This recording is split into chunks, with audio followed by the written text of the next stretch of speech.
is intense, but he perseveres. The blizzard is intense.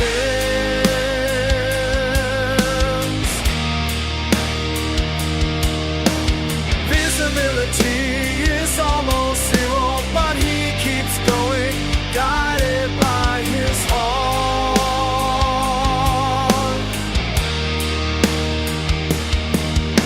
The snow piles up on him, but he shakes it off, determined to reach, thinking no line.